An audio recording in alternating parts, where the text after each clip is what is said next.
The scent of stale coffee mingled with the faint, comforting aroma of old paperbacks that filled the cramped shelves in Daniel Thorne's small apartment.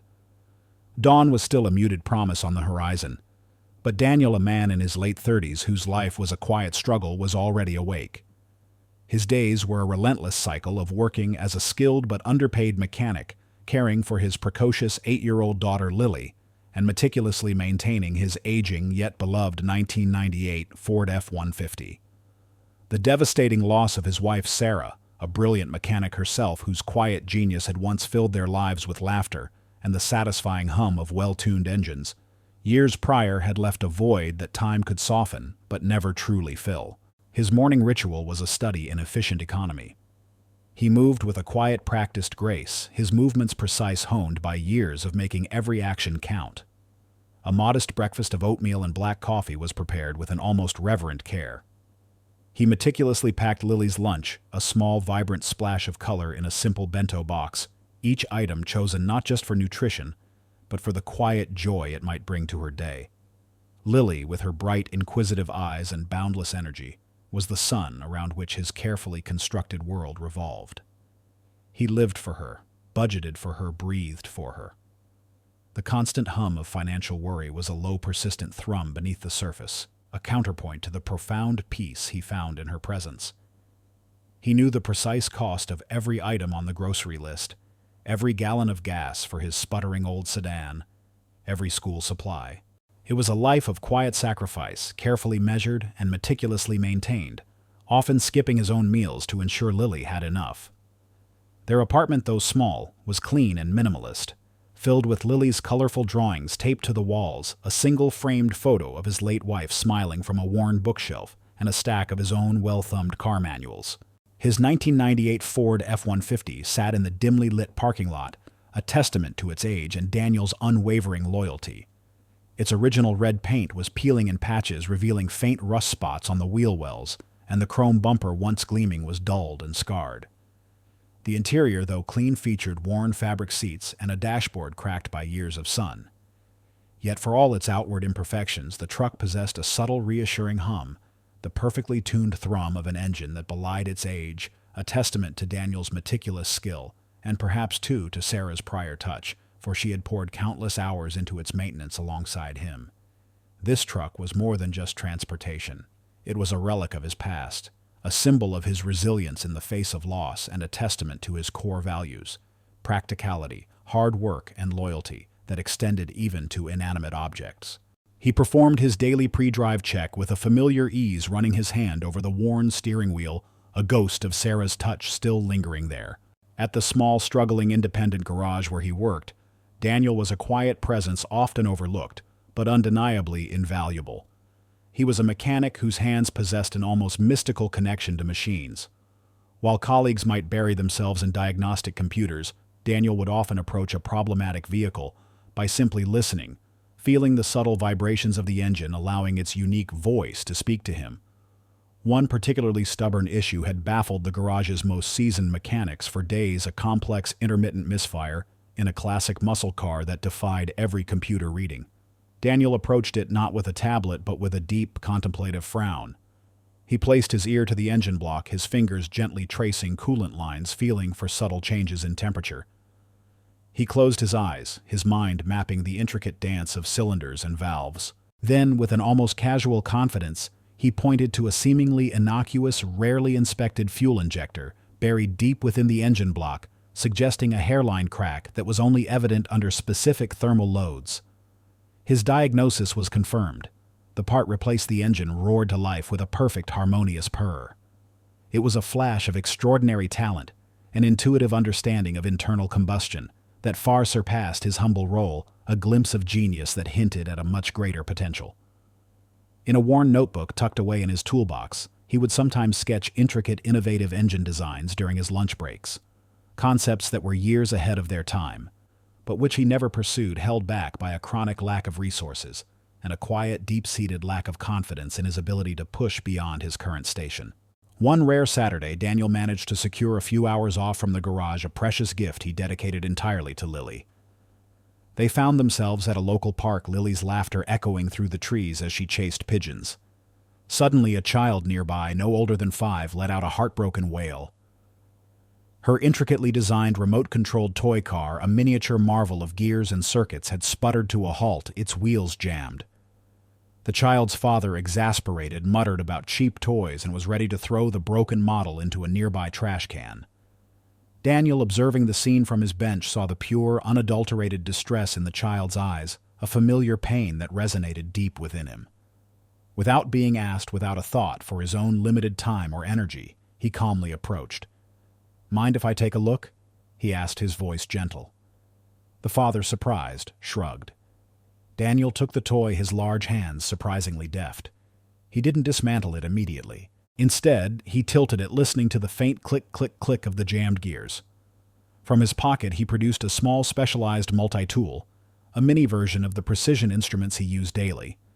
With a few deft, almost imperceptible movements, he diagnosed the intricate mechanism, unjamming a tiny hair-thin piece of plastic that had lodged itself deep within the gears.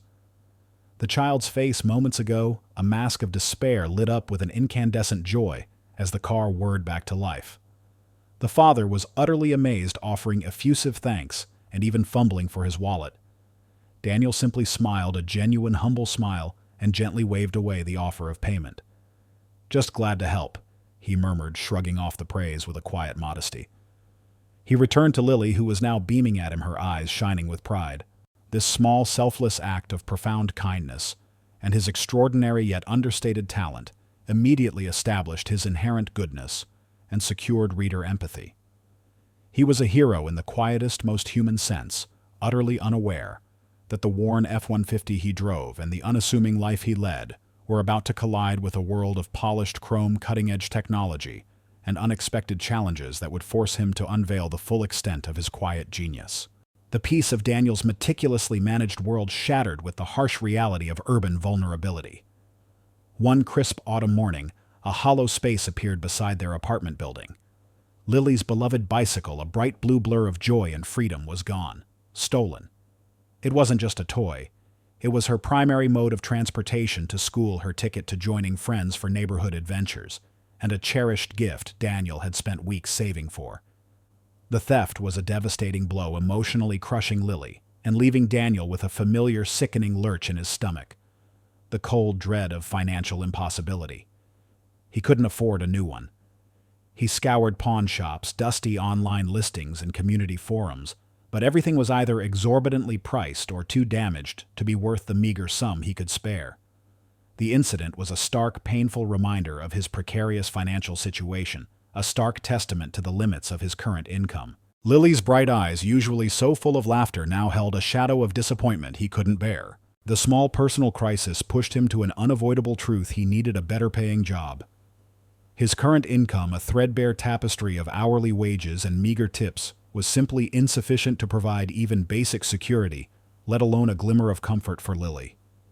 He saw an advertisement, glossy and aspirational, in the local paper, a mechanic position at Grand Ridge Motors, the city's largest and most prestigious luxury car dealership.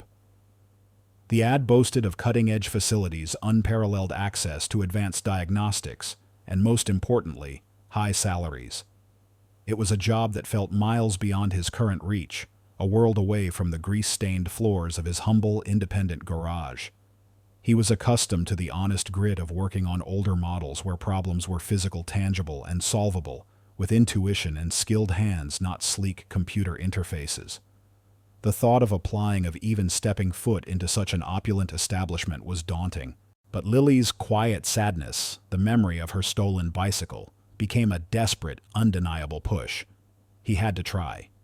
He folded the newspaper clipping, the glossy paper, feeling alien in his calloused fingers, and made the decision that would irrevocably alter the course of his life. The morning of the interview dawned with a crisp, cool air that offered no comfort. Daniel drove his old F-150 to Grand Ridge Motors. As he pulled into the vast, gleaming parking lot, already half filled with a silent armada of polished luxury sedans and SUVs, his truck felt acutely out of place. Its peeling red paint and subtle rust spots seemed to shriek against the backdrop of chrome and glass. The dealership itself was a cathedral of consumerism, its massive showroom, a dazzling expanse of polished marble floors, soaring ceilings, and artfully positioned, impossibly expensive vehicles, bathed in perfect, almost surgical lighting. The air, conditioned to perfection, carried the faint, sterile scent of new leather and highly refined motor oil. His F-150, parked humbly among these automotive titans, stood out like a relic from another era, a stark, almost defiant statement of honest wear. As Daniel walked through the automatic glass doors, his worn work boots echoing softly on the pristine floor, he immediately felt the weight of unspoken judgment. Sales associates in crisp, dark suits moved with an almost ethereal grace, gliding between gleaming vehicles, their voices hushed and smooth. Daniel, in his clean but clearly used work clothes, felt like a jarring anomaly. He approached the reception desk, a gleaming chrome and glass edifice manned by a perfectly coiffed young woman who barely looked up from her computer. Before he could even state his purpose, a booming, condescending voice cut through the hushed professionalism of the showroom. Well, well, well, if it isn't the ghost of garages past. Daniel turned to see Marcus Thorne, the dealership's head salesman, striding towards him. Marcus was in his early 40s, impeccably dressed in a tailored three-piece suit that seemed to shimmer with arrogant confidence. His slicked-back dark hair and precisely trimmed beard framed a face that was handsome in a cold, calculating way. Marcus was driven by ambition and an almost pathological disdain for anything less than perfection, especially outward appearances. To him, status was everything, and Daniel, standing there in his humble attire, represented everything Marcus had worked to escape. A flicker of recognition, or perhaps irritation, crossed Marcus's face as he approached. He recognized Daniel's last name, Thorne. He was a distant, estranged cousin of Daniel's late wife, Sarah, though their families had drifted apart decades ago due to old money versus working-class divisions. Marcus's family had always prided themselves on their refined lineage, a legacy of wealth and prestige, not the practical, honest work Daniel's family represented. Still wrenching on those museum pieces, Marcus sneered, his voice loud enough to draw the attention of several nearby sales associates who subtly turned to stare. His gaze swept from Daniel's worn boots to his slightly frayed collar, then lingered on his F-150, clearly visible through the showroom's immense glass front. "I saw your transport in the lot. Rather quaint. Didn't realize we had a junk removal service scheduled today." He chuckled, a brittle, humorless sound, and a few of his sycophantic junior salesmen joined in with forced laughs. Marcus's taunts were not just about the truck or Daniel's worn attire. They were barbed subtly, referencing Daniel's failure to keep up with the family legacy, echoing old, unspoken family resentments, a deep-seated contempt for Daniel's perceived lack of ambition and his unglamorous life. This public humiliation was a deliberate, calculated attempt to shame and dismiss Daniel, to ensure he didn't even get an interview, to send him scuttling back to the shadows from which he'd emerged. The humiliation was profound, public, and crushing.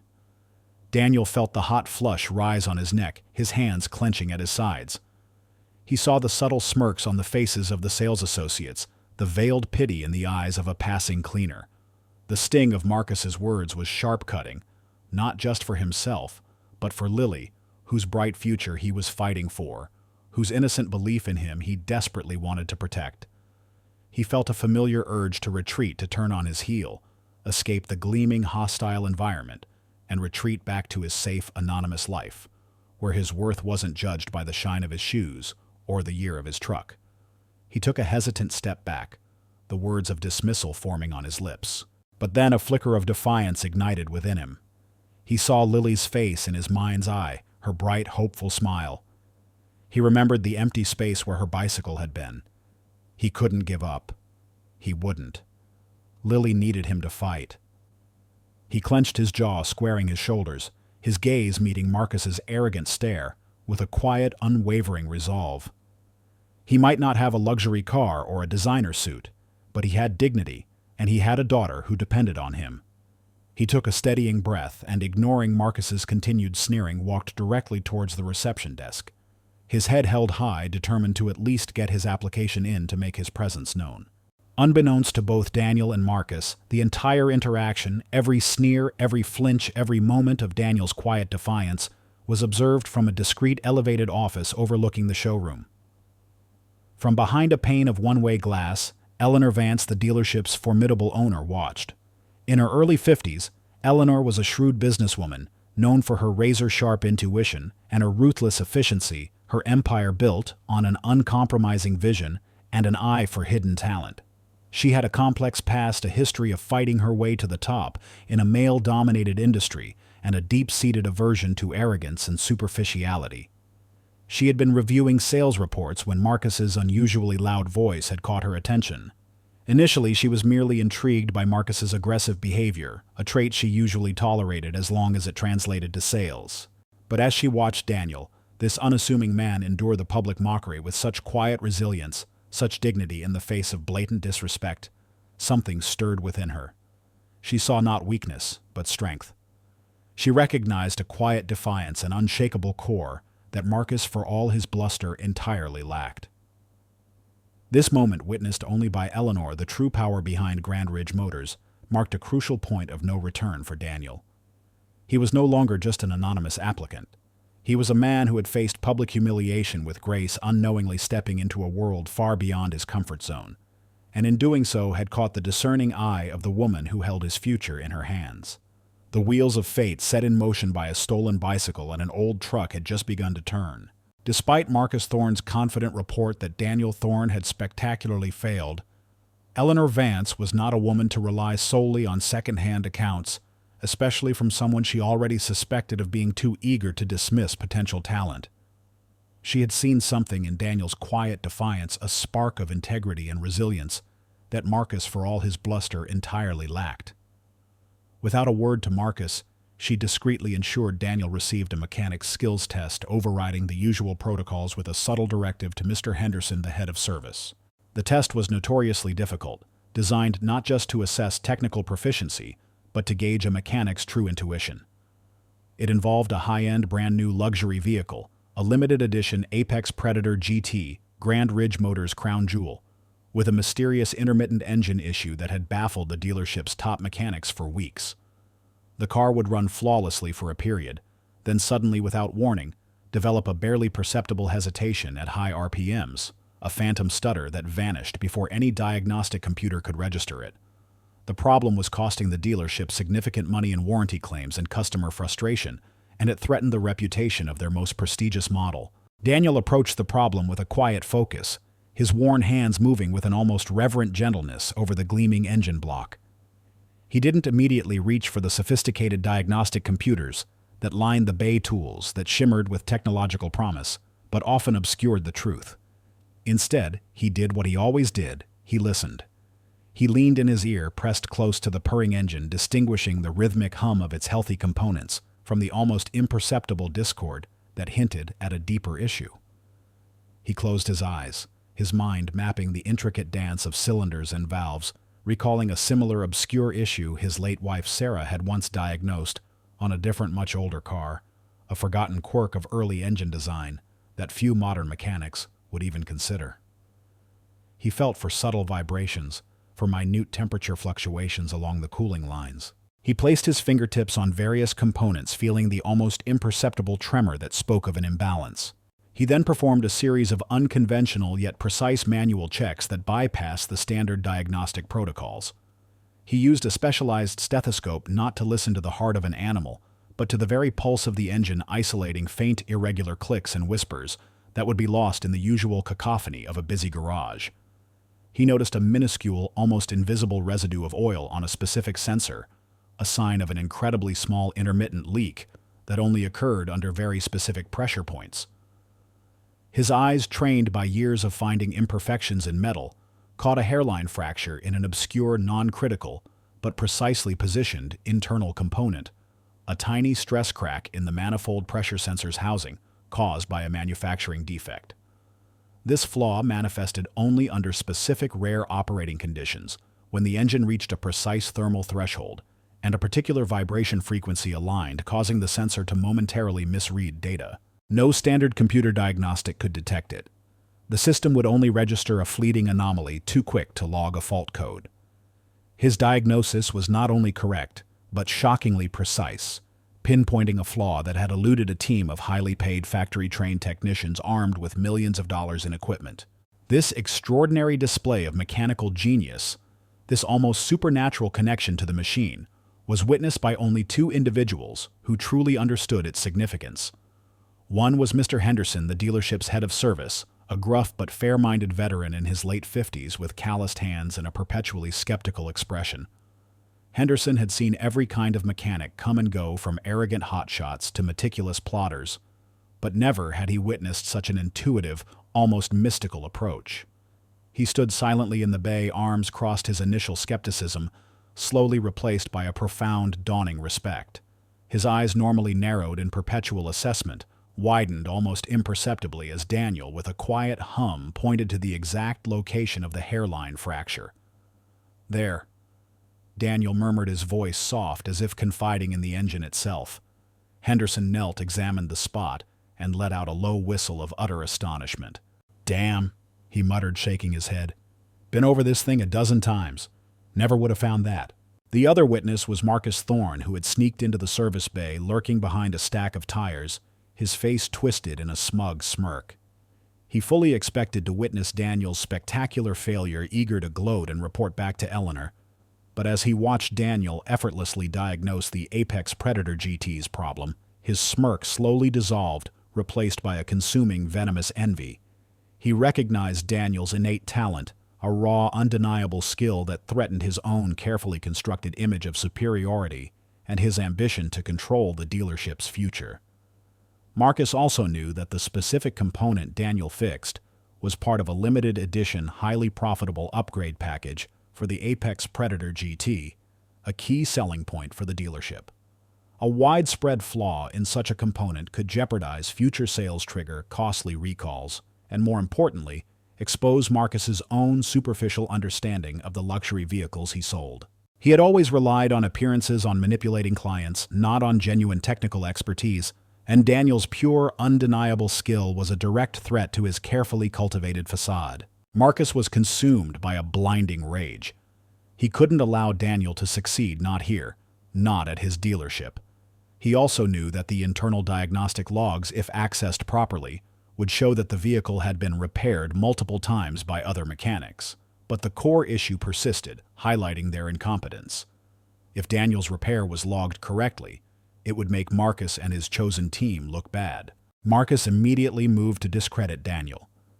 As soon as Daniel completed the repair and stepped away from the car to retrieve a tool, Marcus subtly slipped back into the bay. With a quick, furtive motion, he tampered with the vehicle's diagnostic port, inserting a small, custom-built device that would subtly alter the car's digital logs, trying to make it appear as though Daniel had either damaged it further or that the fix was a mere fluke. He knew enough about the system's vulnerabilities to inject false error codes and corrupt previous repair records, hoping to obscure Daniel's accurate diagnosis. He then quickly slipped away, his face a mask of casual indifference. His next move was a calculated smear campaign.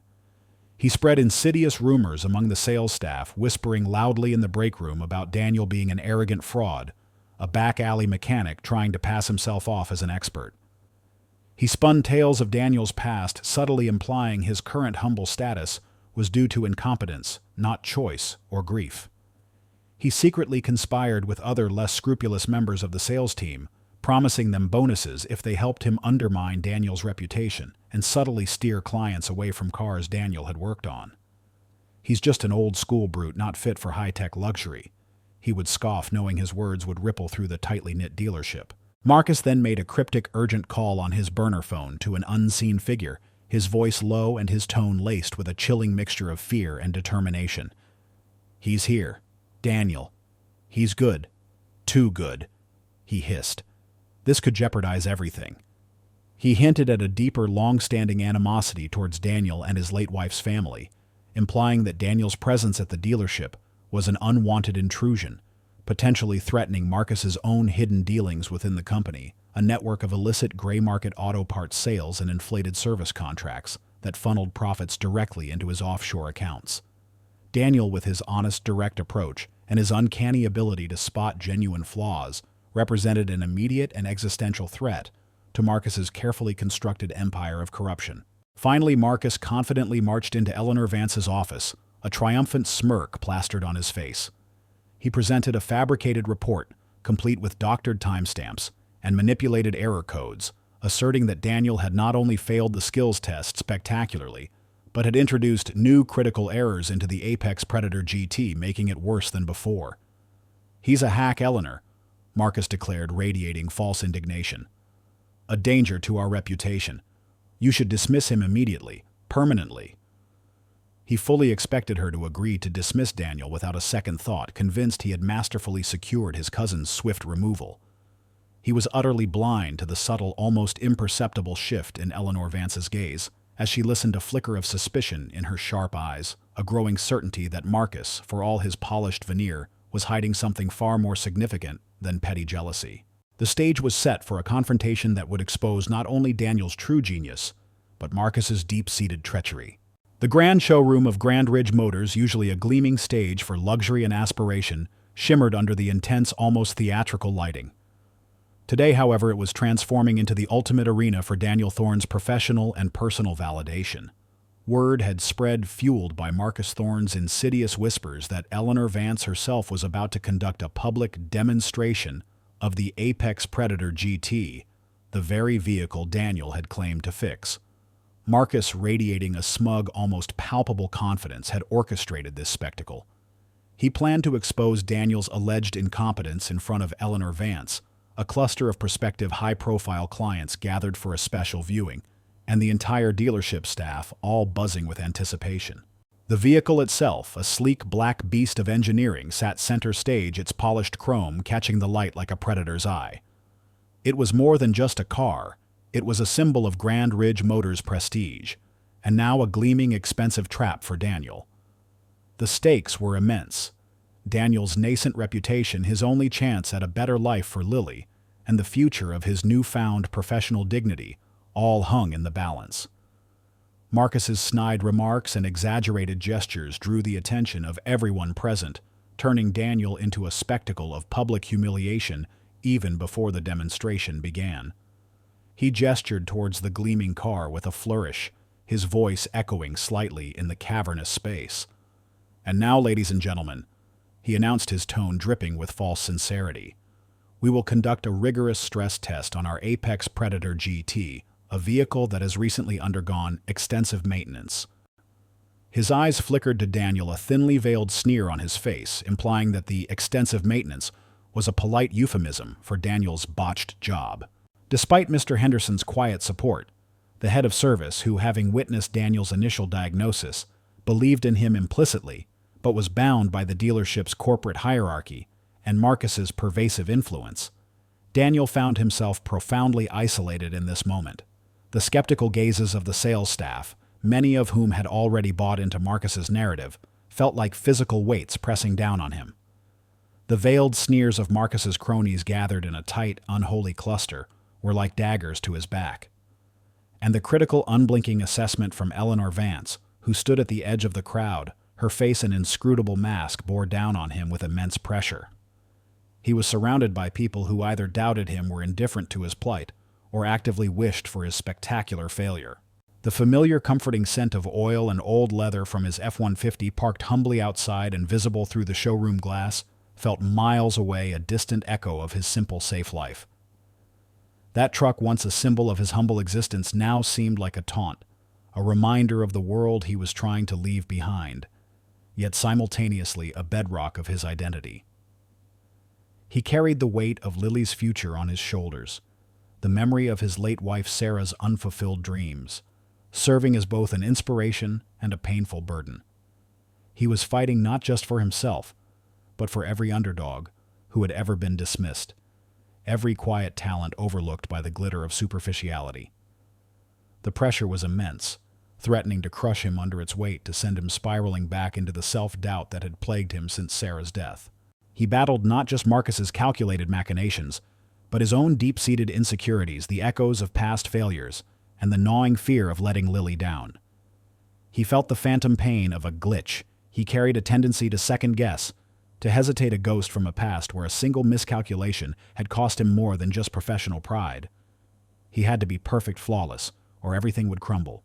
As the demonstration began, Marcus, seated confidently in the driver's seat of the Apex Predator GT, initiated a series of deliberately aggressive stress tests on the luxury vehicle, pushing its engine to its limits. He revved the engine to agonizingly high RPMs, slammed the gears through rapid shifts, and engaged the vehicle's dynamic handling systems in quick jarring maneuvers, hoping to force Daniel's fluke repair to fail spectacularly. The engine for a few tense minutes purred with unnerving perfection. Marcus's brow furrowed, a flicker of irritation crossing his face. Unbeknownst to Daniel, Marcus had also subtly tampered with a secondary non-critical sensor within the car's complex system, the vehicle's ambient air temperature sensor. It was a small, almost imperceptible adjustment designed to generate a false critical error message completely unrelated to the original engine issue at a specific crucial moment during the demonstration. Marcus, using a hidden custom-made remote control in his palm, would activate this sabotage once he felt the tension was at its peak. This was designed not just to discredit Daniel's original repair, but to create a public spectacle of his perceived utter incompetence, making his diagnosis seem entirely wrong, even dangerous.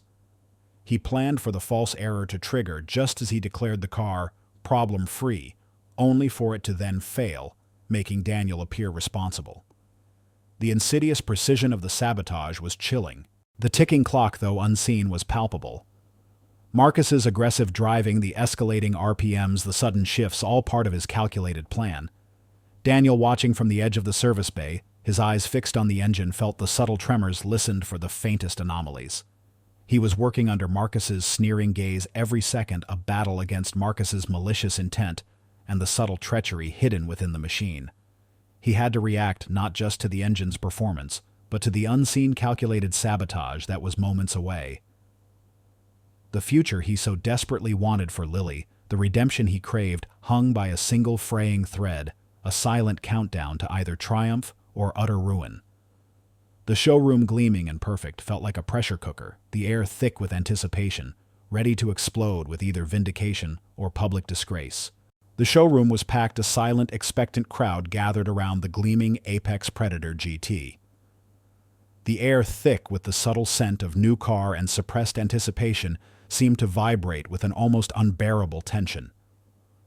Marcus Thorne, radiating a smug, almost palpable confidence, was mid-sentence announcing the next aggressive stress test for the luxury vehicle.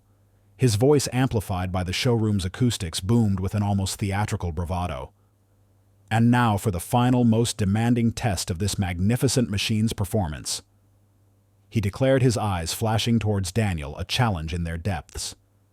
Eleanor Vance watched from the edge of the crowd, her face an unreadable mask, but her eyes, sharp and intelligent, missed nothing, observing Daniel with an intensity that belied her calm exterior.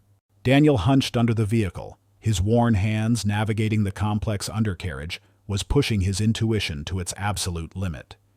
He ignored Marcus's taunts, his focus narrowed to an almost superhuman degree, feeling for the subtle tremors, listening for the faintest anomalies in the engine's rhythm. He felt the cold pressure of the concrete floor against his knees, the familiar grease on his fingertips grounding him in the moment. Suddenly, as Marcus activated a specific, brutally high RPM sequence designed to push the engine to its breaking point and expose Daniel's supposed fluke, the car's dashboard exploded into a furious, flashing array of red and yellow lights. A piercing electronic shriek filled the showroom, screaming a new, unexpected critical error message entirely unrelated to the original engine issue. It was the result of Marcus's insidious sabotage timed to perfection. A collective gasp ripped through the crowd, a wave of shock and dismay. Marcus's face, initially contorted in triumph, twisted into a wider, more exaggerated grin. His voice, dripping with false sympathy, boomed through the sudden silence. It seems our expert overlooked a new problem," he declared, shaking his head with mock sorrow. "Or perhaps his fix caused more damage than good." The crowd murmured skepticism, turning to outright doubt. Faces, hardened whispers of "I knew it," began to spread. It was the ultimate chaotic moment, a truly breathless moment where everything seemed irrevocably lost. Daniel's reputation, his last shred of hope for a new life for Lily, hung by a single fraying thread poised to snap. He felt the familiar, chilling grip of the glitch, the fractional hesitation, the shadow of past failures, threatened to paralyze him. The overwhelming pressure, the public scrutiny, the weight of Lily's future all converged to crush him. Daniel, however, didn't panic. He heard the crowd's murmurs, felt Marcus's smug, triumphant gaze, but his focus narrowed further, becoming a singularity of intent. His unique talent, the ability to listen to an engine, not just with his ears, but with his entire being, took over. He ignored the flashing, screaming error message on the dashboard, knowing intuitively that it was a distraction, a red herring. Instead, he pressed his ear closer to the engine block, placing his large calloused hand on the vibrating chassis, feeling the subtle harmonics differentiating between the genuine underlying hum of a healthy engine and the discordant artificial vibration caused by the tampered sensor. He didn't need a computer. His mind was the diagnostic tool interpreting the machine's language with an uncanny fluency. With a series of incredibly precise, almost imperceptible adjustments, his fingers moved like a surgeon's, bypassing the faulty ambient air temperature sensor, the object of Marcus's sabotage, and re-establishing the correct electrical flow within milliseconds. It was a manual override, a whisper of genius against the roar of deceit. He then, with a subtle, almost invisible flick of his wrist, reached into a hidden access panel and reversed Marcus's sabotage on the secondary sensor, all while Marcus was still gloating, unaware of the silent, precise counter-operation unfolding beneath his very nose. Then, with an almost defiant flourish, Daniel straightened up from under the vehicle. He didn't utter a single word. Instead, he tapped a single command on the car's internal control panel, accessing the vehicle's deep-level diagnostic logs. The information pulled from the car's black box system was projected onto the showroom's immense display screen, a dazzling array of data and charts. The screen initially showed his original correct diagnosis of the hairline fracture in the manifold pressure sensor's housing, pinpointing the exact location and confirming his fix.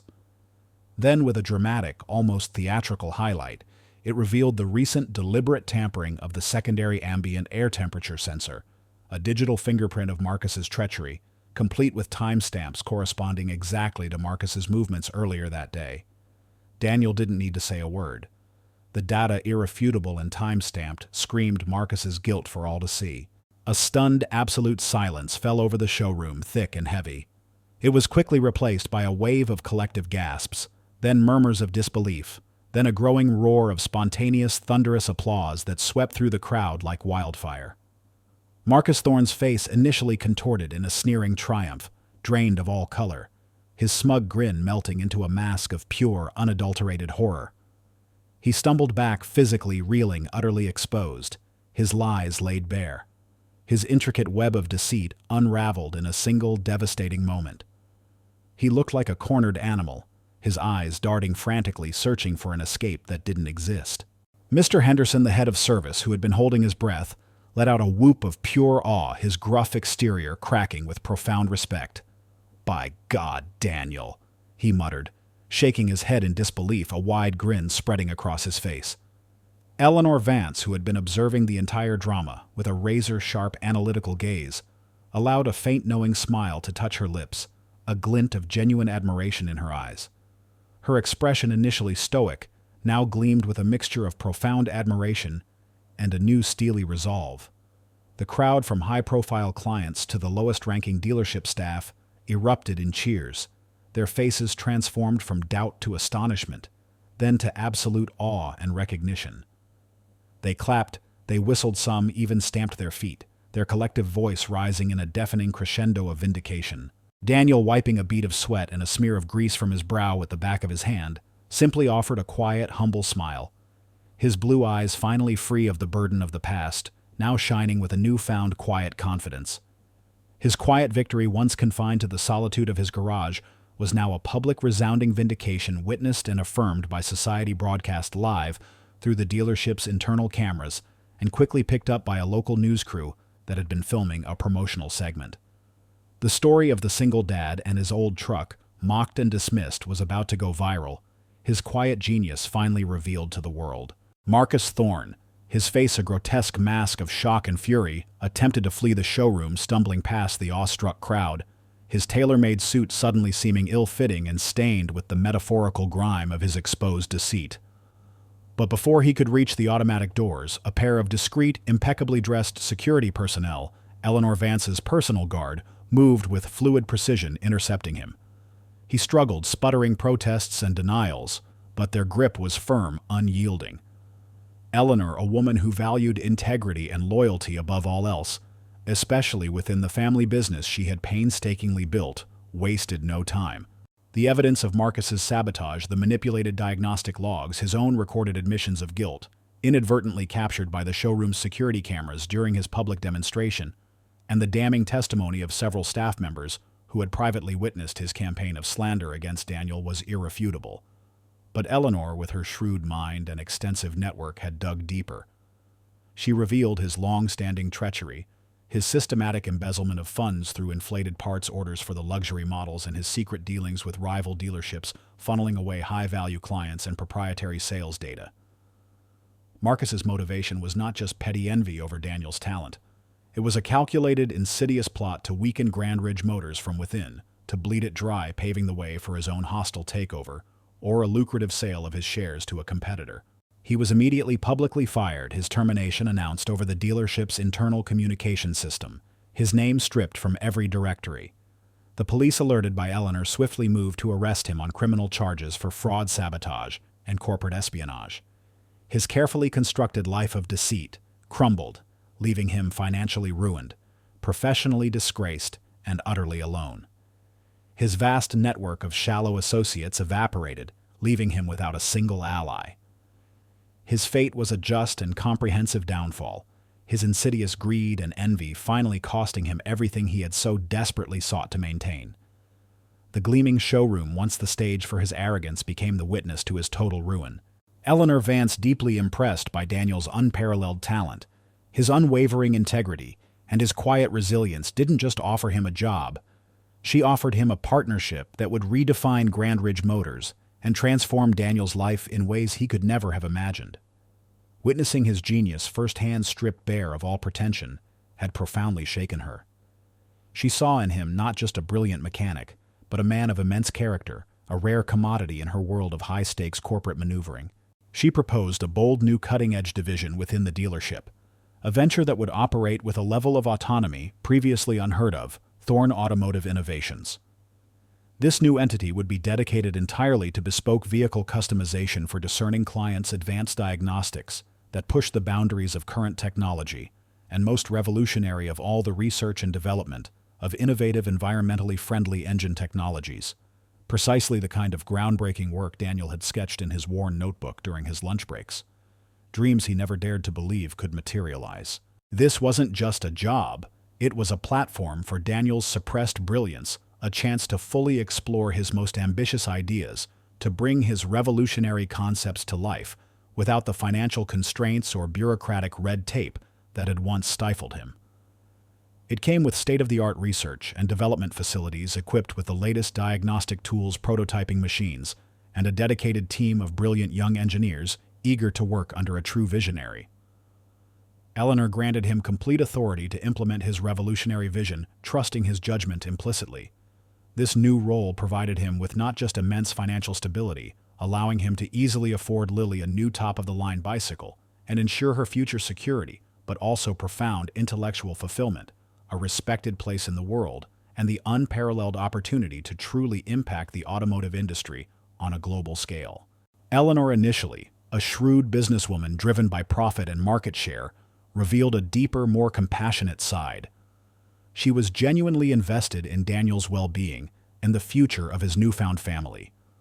A quiet, deep respect bordering on genuine friendship developed between the two, forged in the crucible of shared challenge and mutual admiration. Weeks later, the frantic energy of the showroom had been replaced by the quiet, purposeful hum of the newly established Thorn Automotive Innovations R&D lab. It was a pristine, state-of-the-art facility, a vast sunlit space filled with gleaming prototypes, buzzing diagnostic equipment, and an array of sophisticated neural interfaces connected to experimental engine blocks. Lily, now happily thriving, attended a prestigious local school, her artwork now adorning the walls of Daniel's spacious sunlit office within the dealership's new innovation wing.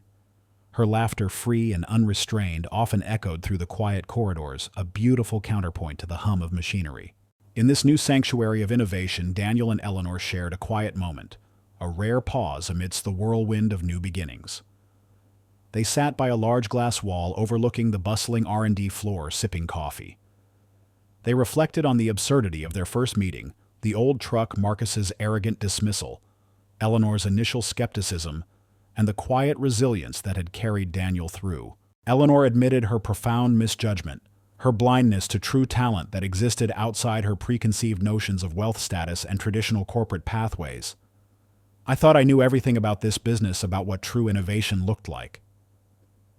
She confessed, her voice tinged with a genuine humility that would have been unthinkable just weeks prior. "I thought fancy degrees, expensive equipment, and slick presentations were the only keys to success. But you showed me, Daniel, how little I truly understood about genuine ingenuity, about courage that doesn't need a luxury car or a fancy title to shine. You saw beyond the conventional, beyond the impossible." She gestured vaguely to the bustling lab below. This is beyond anything my own teams steeped in conventional thinking could have conceived. It's truly revolutionary." Daniel in turn acknowledged how Eleanor's initial skepticism, coupled with Marcus's cruel taunts, had inadvertently forced him to confront his own buried potential, pulling him out of his self-imposed exile. He shared fragments of his past, revealing the full, agonizing story of why he had retreated from his true passion after his wife's death. He spoke of the profound grief, the unbearable loss of his partner and co-creator, the woman who had shared his dreams and understood his unspoken mechanical language. He spoke of the crushing fear of failing Lily, of being unable to protect her, to provide for her after Sarah was gone. After Sarah. After she was gone. Daniel admitted quietly, his gaze distant, fixed on a complex engine prototype. The joy of it, the drive, just vanished. Every engine I touched, every design I sketched, it felt like a ghost. I just wanted to be safe, to keep Lily safe, to not lose anything else ever again. The ensuing self-blame, despite the tragedy being an accident, a random mechanical failure that no one could have predicted or prevented, had led to profound burnout, a gnawing guilt, and a desperate desire to escape the pressure to simply care for his daughter in a tangible, simple way away from the spotlight. This shared vulnerability deepened their connection, forging a bond far stronger than any business partnership. It was a friendship built on mutual respect, understanding, and a shared commitment to a future where innovation served human needs in its most profound and compassionate forms. Daniel still sketched intricate engine designs in his worn notebook, a habit he now embraced with a lightness and joy he hadn't felt in years. His mind was finally free to create beauty and purpose, without the crushing pressure of past failure. The quiet single dad had not only found his voice, but his true calling once more, 5 years later. The faint scent of oil and old leather still clung to Daniel Thorne, a familiar comfort that now mingled with the crisp, clean aroma of innovation and the polished gleam of success. The quiet single dad who was once mocked for his old truck, a shadow haunted by past failures and burdened by unspoken grief, was now a celebrated figure, his name whispered with reverence in the cutting-edge circles of the global automotive industry. Daniel Thorne had not merely rebuilt his life. He had revolutionized an entire field, transforming the very concept of vehicle design, performance, and sustainability. He was now the world-renowned head of Thorne Automotive Innovations, a formidable division within Grand Ridge Motors responsible for pioneering electric vehicle technology, bespoke customization, and advanced diagnostic systems on a scale previously unimaginable. His name was synonymous not just with mechanical brilliance and unwavering dedication, but with the quiet, profound integrity that had defined him even in his darkest hours. He and Eleanor Vance were no longer just business partners. Their bond had deepened into a profound friendship, forged in the crucible of shared challenge, mutual admiration, and the almost miraculous transformation Daniel had wrought within her company. Daniel's personal life had found a serene, beautiful rhythm, a sanctuary of peace and abundant purpose. He now lived in a stunning, secure home nestled in a quiet green suburb, meticulously designed by a specialized architect to blend modern efficiency with a warm, inviting charm. It was a place of abundant natural light, open spaces, and quiet joy for him and Lily, a stark, comforting contrast to the cramped apartment and the constant gnawing financial anxieties that had once defined their existence. The house, while undoubtedly spacious and well-appointed, was not ostentatious. It was a testament to the stability and comfort he had finally achieved a true home built on unwavering foundations of love, resilience, and hard-won success. He had installed a small personal garage in the back, a pristine space where he still tinkered with engines in his free time, not out of necessity, but out of pure, unadulterated passion. Eleanor Vance, now in her early 50s, radiated a quiet confidence and a newfound warmth. Her transformation was remarkable.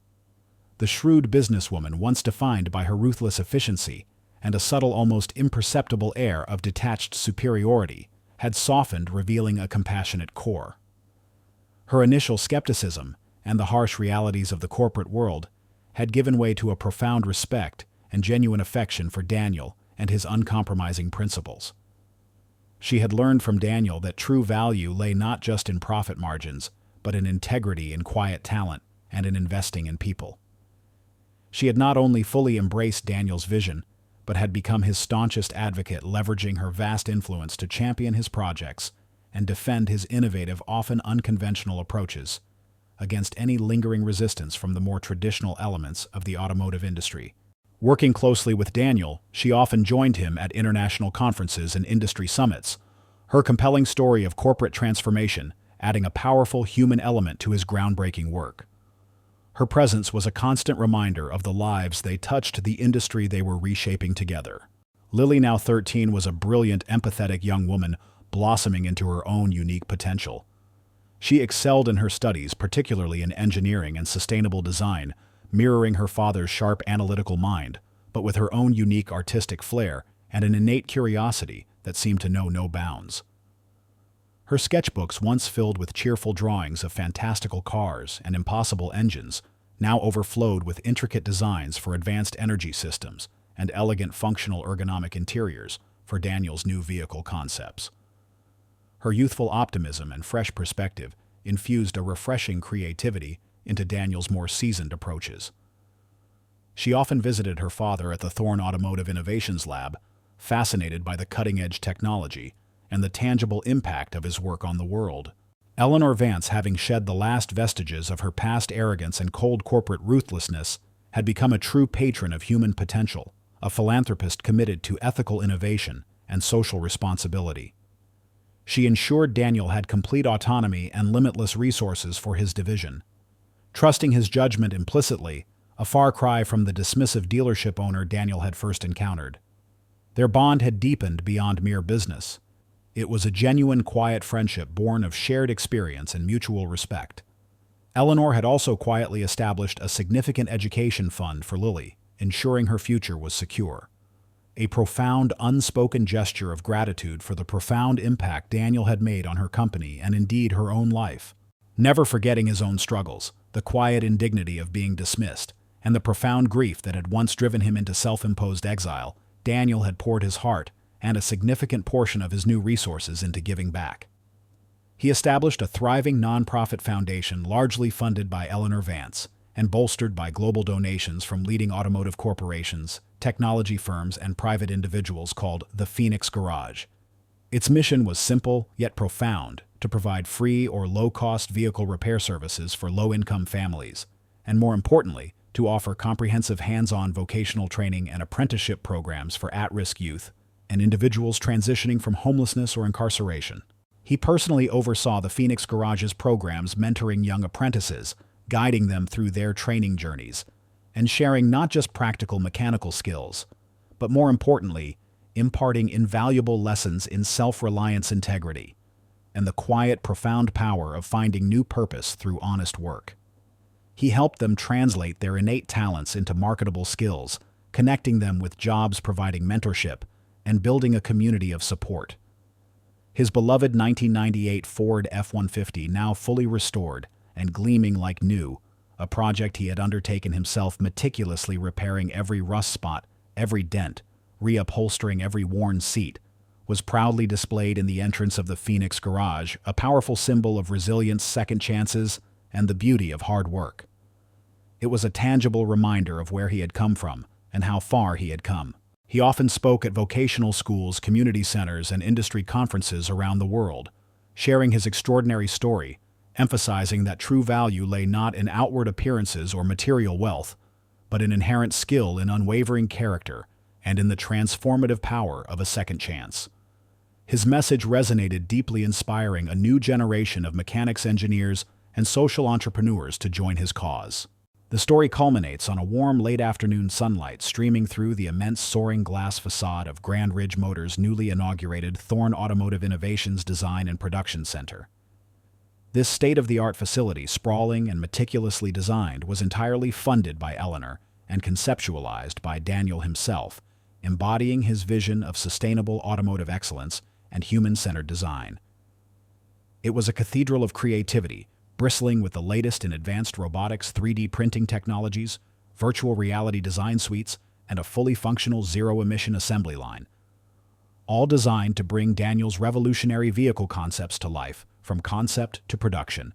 Daniel Lilly and Eleanor Vance stood together in the gleaming multi-tiered showroom showcasing Thorne Automotive Innovations' latest creation, the Resilience EV, a sleek, powerful, and remarkably affordable electric truck designed for rugged utility and urban efficiency, a direct spiritual successor to Daniel's old F-150. Eleanor, radiating quiet pride, was unveiling the Resilience to a captivated audience of industry leaders, environmental activists, and prospective buyers. She highlighted its innovative modular battery system, its recycled materials, and its intuitive, user-friendly interface, all hallmarks of Daniel's design philosophy. As she spoke, Lily, standing tall beside her father, held a tablet displaying intricate schematics for the Resilience's next-generation autonomous driving system and its sustainable manufacturing processes, her youthful brilliance already shaping the future of the company. Her face beamed with pride, a reflection of the profound impact her father had made, not just in her life, but on the world. As Eleanor concluded her presentation and the prototype Resilience EV, silent and powerful, glided onto the stage, a soft, almost imperceptible hum emanated from its advanced electric motors, a gentle resonant thrum that seemed to fill the expansive showroom. It was the symphony of progress, the harmonious culmination of years of dedicated research, compassionate leadership, and unwavering belief in the impossible. This wasn't just technology, it was a living, breathing testament to their shared mission. Daniel put a gentle, loving arm around Lily's shoulders, then exchanged a look of profound respect with Eleanor, whose eyes held a depth of gratitude and shared vision that transcended words. A warm, knowing smile passed between Daniel and Mr. Henderson, his former supervisor, and now a trusted colleague who stood nearby, witnessing the extraordinary fruits of their improbable partnership. The quiet single dad who had once guarded an empty complex, once broken and invisible, had become the master of innovation, building a legacy not just of unparalleled automotive excellence and environmental stewardship, but of boundless hope, compassion, and restored dignity for countless others. He had left an indelible mark on the world, one perfectly tuned engine, one rehabilitated life, one sustainable future at a time. The world was still full of challenges, full of mechanical and human flaws. But for Daniel and his family, the family he chose, the family he built through courage and compassion, and the countless lives he touched through the Phoenix Garage, the future was an open horizon, full of infinite promise, built on unshakable foundations of resilience, integrity, and boundless transformative purpose. The old truck, once a symbol of his struggles, now stood as a testament to the enduring power of a single honest man and the woman who saw beyond the rust to the pure gold within. If this story stirred your heart, if it reminds you that courage can alter destinies, and that light always finds a path even in the deepest darkness, please leave a comment. Share this story with those who need inspiration. Like, subscribe, and hit the bell to never miss our upcoming narratives that delve into the profound human spirit and the power of unseen heroes. Thank you for joining our journey.